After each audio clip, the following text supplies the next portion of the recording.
Por eso hay que poner un poco de luz sobre esto, ¿no es cierto? Y es buena la distinción agustiniana entre libre albedrío y libertad. Libre albedrío es nuestra posibilidad de hacer el bien o el mal, en tanto que libertad es la posibilidad de hacer el bien, la capacidad de hacer el bien.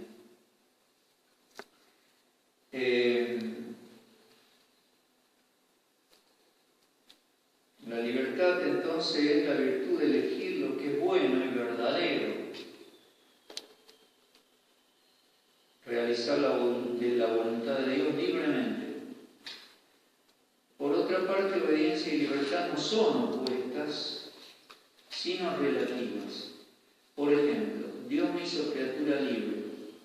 Si me acepto como tal, realizo el primer acto de obediencia y de libertad a la vez. ¿Cierto? Me acepto como criatura libre, o acepto que Dios me haya hecho así.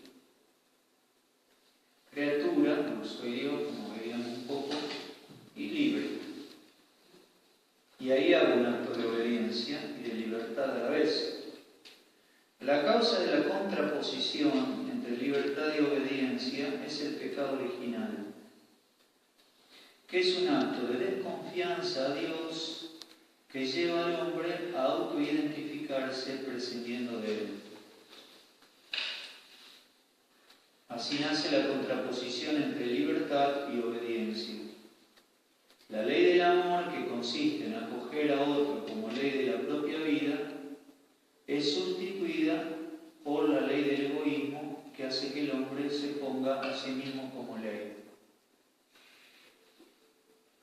Entonces, la ley del amor es acoger a otro, en este caso Dios, ¿no?, como ley de la propia vida. Es decir, el único seguramente que se puede tomar como ley de la propia vida. Es sustituido por la ley del egoísmo, que hace que el hombre sea ley de sí mismo, ¿no? Entonces, cuando desaparece la ley del amor, entonces sí, la obediencia aparece como imposición, cuando en realidad es un camino de retorno al amor, a la alianza con Dios. Da bastante luz, por empezar, un acto que no tiene, digamos, la obediencia es un acto humano, y da bastante luz algo que no tiene nada que ver con la fe, que es la obediencia social, ¿no? En donde se muestra la dimensión comunitaria de la obediencia. O sea, la obediencia es un acto plenamente humano, inteligente y libre, ya que en primer lugar es la capacidad de una persona adulta de comprender su lugar en un cuerpo orgánico. La capacidad de una persona adulta de comprender su lugar en un cuerpo orgánico. Eso es la obediencia. Por ejemplo, digamos, un grupo empresario, una fábrica, está jerárquicamente organizada y cada integrante tiene clara su función como miembro de ese grupo, conoce sus deberes y sus derechos. Y en esto consiste la obediencia social, ¿ve? Y no se realiza por razones religiosas, sino que es simplemente un hecho social. Por eso la persona que no es capaz de obediencia social no es un desobediente, sino un desadaptado. Es decir, hay una dimensión social de nuestra vida, entonces donde nos complementamos con otros para un fin determinado. Los trabajos suelen estar realizados así, una fábrica bastante clara, digamos, por decir así, ¿no es cierto? Es un grupo jerárquicamente organizado con un fin, un producto, como hace un auto, qué sé yo.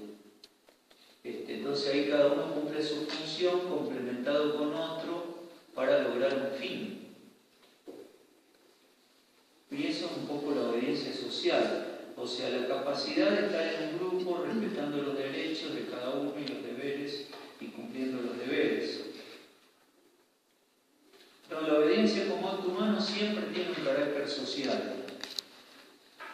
Y si someterse a un orden objetivo es exigencia de la obediencia social, la obediencia va más allá todavía y se entiende en una relación personal de amor. Se hace con gusto la voluntad de la persona que se ama. Ven, de nuevo, entonces la obediencia se entiende en una relación personal de amor. Se hace con gusto el deseo, la voluntad de la persona que se ama. Quien se sabe creado por Dios y llamado a la comunión con Él, sabe que en este contexto se entiende la obediencia. Por eso la obediencia, antes de ser renuncia a ejercer la propia voluntad, consiste en querer el bien que es y me muestra Dios.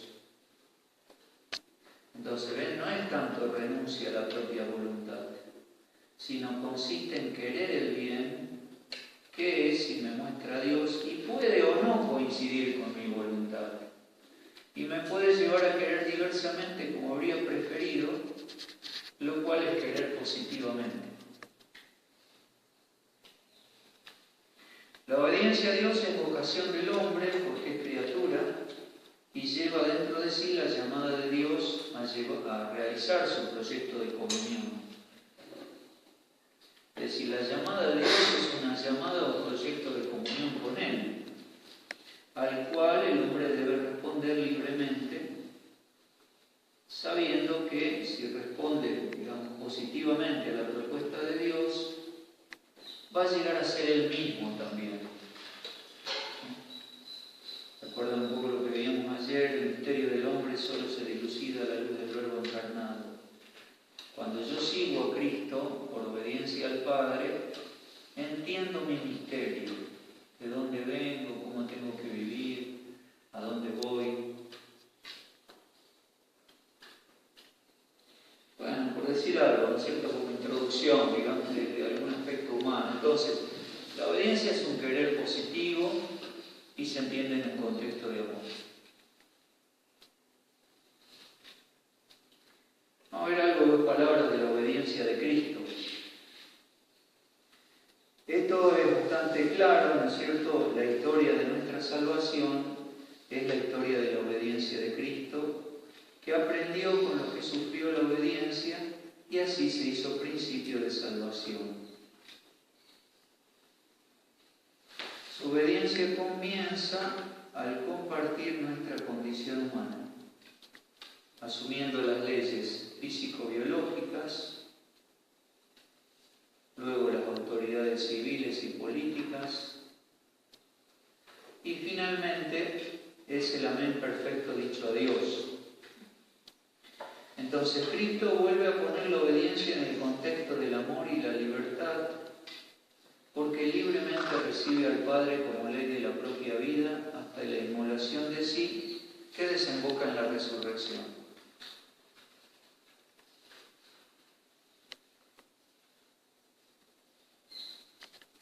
De hecho, podríamos decir que la obediencia es el eje de la espiritualidad de Cristo, si se puede decir así.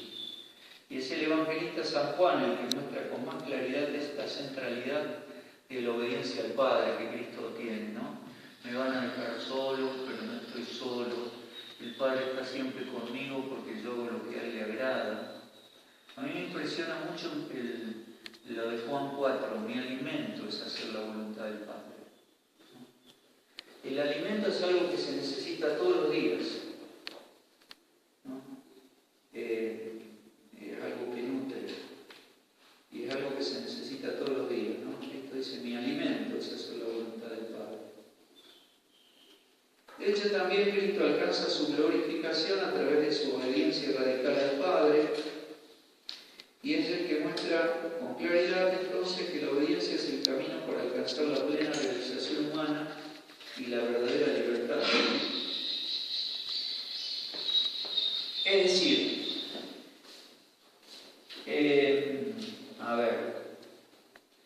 Cristo obedece hasta la cruz, ¿no es cierto? Hasta la inmolación de sí. Ahora, cuando es elevado en la cruz, Él dice, cuando yo sea elevado, atraeré a todos hacia mí. Por eso se puede entender que Juan dice que Jesús alcanza, es glorificado allí, ¿no es cierto? Glorificado significa, bueno, que tenés la corona, como cuando ganaste un campeonato, ¿no es cierto? Llegás al máximo, brillás, ¿no? Está en la cresta de la ola. Es cuando brillás, eso es la gloria, ¿no es cierto? La manifestación visible de lo que Dios es. Ahora, es verdad que Cristo brilla en la cruz. Y es verdad que ahí es como el perfecto hombre, y tan perfecto llega a su realización que atrae. En el sentido de que Él, ¿no es cierto?, convirtió lo que era la maldición de un madero en expresión de amor. Ese hombre, Dios, entregado por mí en la cruz, o entregado por mí hasta la cruz, me produce una profunda admiración, por lo menos, ¿no es cierto? Y me atrae. Por eso el cristianismo nunca obrará por imposición, sino por atracción. Cuando yo sea elevado, atraeré.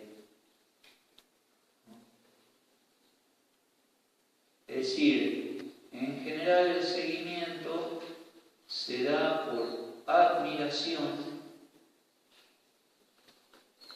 y después la admiración lleva a la imitación. Pero lo primero es la admiración de este hombre, que es el Hijo de Dios, que me ama hasta tal extremo, ¿cierto?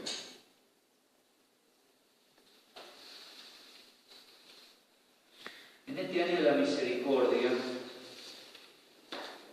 a mí me parece que es interesante.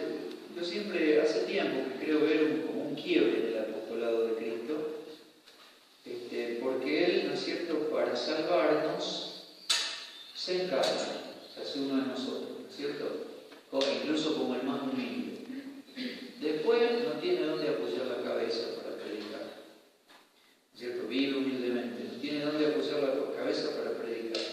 Después, para mostrarse como hijo de Dios, no solo predica, sino que hace milagros, multiplica panes, sana enfermos, resucita muertos, ¿no? Ahora, ¿qué ve Jesucristo en cierto punto de su ministerio? Que no obstante todo lo que ha hecho, la gente sigue sin convertirse. Para mí, allí, la puta está muy humana, ¿no? Jesucristo hubiera podido decir, bueno, Padre, eso, mira, ya me encarné, ese milagro, multiplico acá, resulté muerto. Siguen frío como siempre, juzgarlos, condenarlos, ¿no? Es una interpretación muy personal. Pero ahí es cuando entra en la conciencia de Cristo. A mí me parece en la conciencia mesiánica, se puede decir así, si bien Jesús es el Hijo de Dios y conoce digamos, a Dios, su voluntad, se puede decir que entra en su conciencia allí. Ahí es donde la misericordia triunfa sobre el juicio, porque Cristo entiende que aquello que dijo el profeta, ¿no es cierto?, los profetas Jeremías y Ezequiel, que el problema es que, a ver, nosotros teníamos el corazón enfermo y por eso no podíamos cumplir la voluntad de Dios, y lo único que iba a sanar ese corazón enfermo es su sangre en la cruz, es su vida. Ahí se da cuenta Cristo que el Padre le dice, no basta, no, en ese gran misterio, ¿no es cierto? Por eso Agustín dice, Dios, nosotros estamos enfermos, Dios nos mandó al médico, nosotros lo matamos y su sangre se convirtió en medicina para nosotros. Es decir, allí se produce una obra admirable, un misterio muy grande, que es difícil, ¿no es cierto?, de entrar, pero un misterio muy grande, donde la misericordia triunfa sobre el juicio. Cristo entiende que solo su muerte en la cruz lavaría nuestros pecados, ¿no? Algunos dicen que como el pecado era algo que tocó a Dios, solo Dios lo podía purificar, y como era algo del hombre, solo un hombre podría, digamos, entregarse por los hombres. Jesús tiene las dos realidades, pero él presiona, ¿no es cierto?, el precio. Pero ahí la misericordia triunfa sobre el juicio, porque Cristo elige ofrecerse para salvarnos, ¿no? Y sin embargo ahí alcanza su glorificación, es perfectamente hombre, ¿no? Es grande, es noble, Jesucristo, y por eso también nos trae la gracia evidentemente de Dios, ¿no? Pero humanamente hablando uno dice, es grande, es noble Jesucristo, ¿no? Ahí llega la plenitud de su humanidad, de la nobleza que puede tener un hombre, de la grandeza, ¿no? Mirado humanamente. Quiere decir que se realiza por ese camino y después el Padre con el sexo de la resurrección.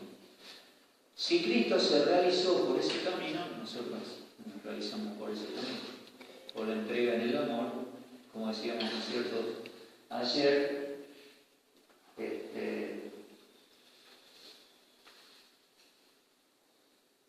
la entrega, ¿no es cierto? Cristo lleva a la máxima expresión, la vocación de nuestra carne, ser signo de amor sacrificial.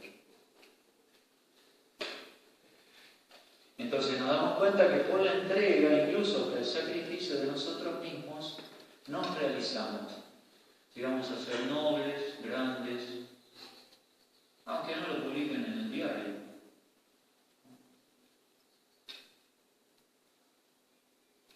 Y después el Padre, que no se deja ganar, ¿no es cierto? Entonces, por eso, Cristo alcanza la glorificación a través de su obediencia radical al Padre, y es el que nos muestra con claridad que la obediencia es el único camino para alcanzar la plena realización humana y la verdadera libertad.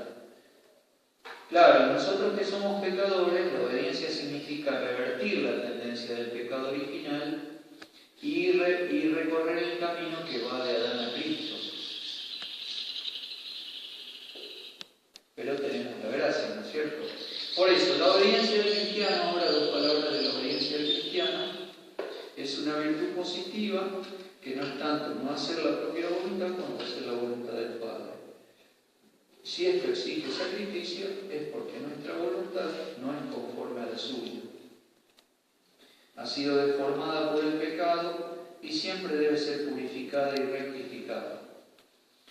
Por eso, el fin de la obediencia es hacernos participar de la misma voluntad de Dios y, por tanto, llevar a la perfecta realización nuestra semejanza con Cristo. Podríamos decir que por la obediencia también podemos llegar a ser grandes y nobles.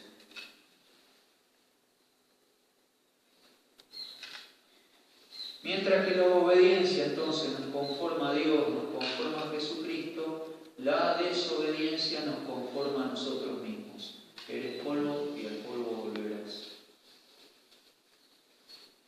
En cambio, la obediencia nos hace plenamente hijos de Dios.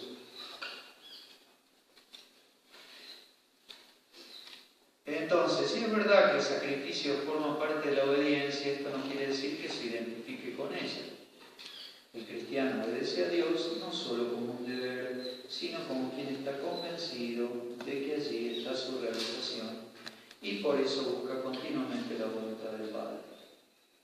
Por eso hay que subrayar que la apasionada búsqueda de la voluntad de Dios es la medida de nuestro cristianismo. La medida de nuestro cristianismo es la apasionada búsqueda de la voluntad de Dios.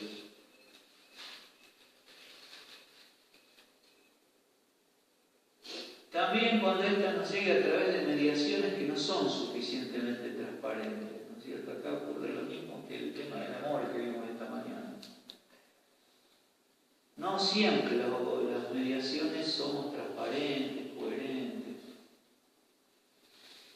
Entonces el cristiano comprende que el misterio de su vocación y su incorporación a Cristo comprende que la prolongación de la obediencia, ¿no es cierto?, de Jesucristo. Lo que ocurre es que hay una diferencia entre nosotros y Cristo, ¿no es cierto? Una cuanta, digamos. Pero Jesús ve claramente la voluntad del Padre, en cambio nosotros no la vemos siempre claramente, o no la vemos siempre claramente. Y Jesús quiere siempre la voluntad del Padre, en cambio nosotros no siempre la queremos, o no la queremos toda. De allí la necesidad de mediaciones. Además es un hecho dogmático que nos salvamos a través de la mediación de la Iglesia, ¿no? Por eso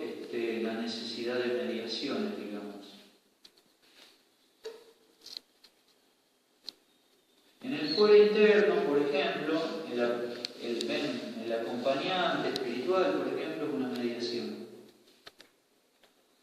A quien, qué sé yo, ustedes pueden abrir el corazón para discernir la voluntad del Padre. Es una ayuda inestimable, ese es el acompañamiento espiritual, ¿no es cierto? En el fuero externo, la autoridad legítimamente constituida, ¿no es cierto? Ustedes han hecho obediencia al obispo. Es más fácil, no sé qué, eso no lo digo locura, lo obispo está lejos, ¿sí? Eso es más fácil que no sé qué. Por eso ahora vamos a ver un poco la obediencia como discernimiento. Y además, yo creo que, tendríamos que ser muy desubicados nosotros, lo cual puede ser también, ¿cierto? De pedirle algo que vaya contradiga el trabajo donde está, ¿no es cierto? No le vamos a pedir algo que le haga dejar su trabajo. Es decir, uno va pidiéndole, ¿no es cierto?, algo que de alguna manera pueden hacer, ¿no es cierto? Teniendo en cuenta que ustedes viven de su trabajo civil, eso significa que están ligadas a un lugar, ¿no es cierto? Así que en general el pedido, digamos, de ayuda, de obediencia, son cosas que, qué sé yo, que tienen mucho sentido común, me imagino. Bueno, entonces vamos a ver algo de la obediencia como discernimiento, ¿ven? Porque en general ustedes necesitan mucho eso. Yo creo que los curas diocesanos también. Muchas veces yo lo trato en los retiros de cura esto porque me parece que, bueno, el cristiano también se necesita mucho, ¿no? Dice Pablo en Filipenses 1:9, pidan mi oración que el amor de ustedes crezca cada vez más en conocimiento y percepción para que puedan aquilatarlo mejor. Ahí esto es una cosa conocida, doquimarse intradiaferonta, o sea que significa discernirlo mejor. El discernimiento no es solamente entre una cosa buena y mala, sino entre dos cosas buenas, cuál es la mejor para mí, digamos, para mi crecimiento espiritual. Entonces dice Pablo, lleguen limpios y sin tropiezo al día de Cristo, cargados de los buenos frutos que vienen de Jesucristo, para gloria y alabanza de Dios.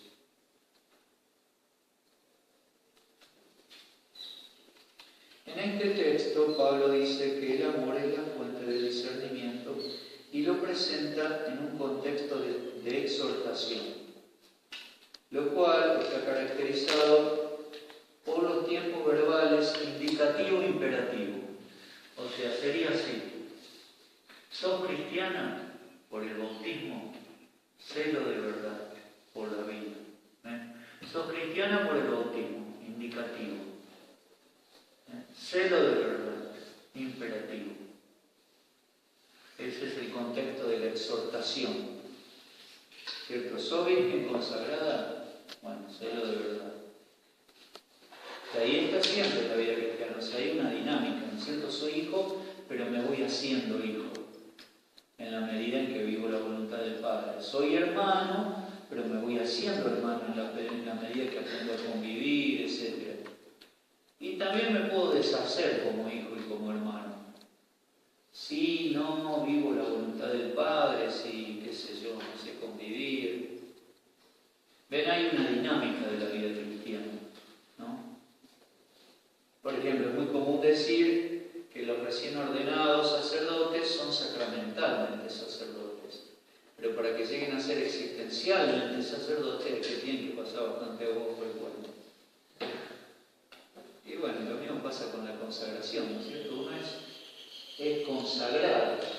Ahora, y ya hay unas cosas básicas por las cuales, ¿no es cierto?, el obispo las consagró. Pero después hay que seguir, ¿no es cierto?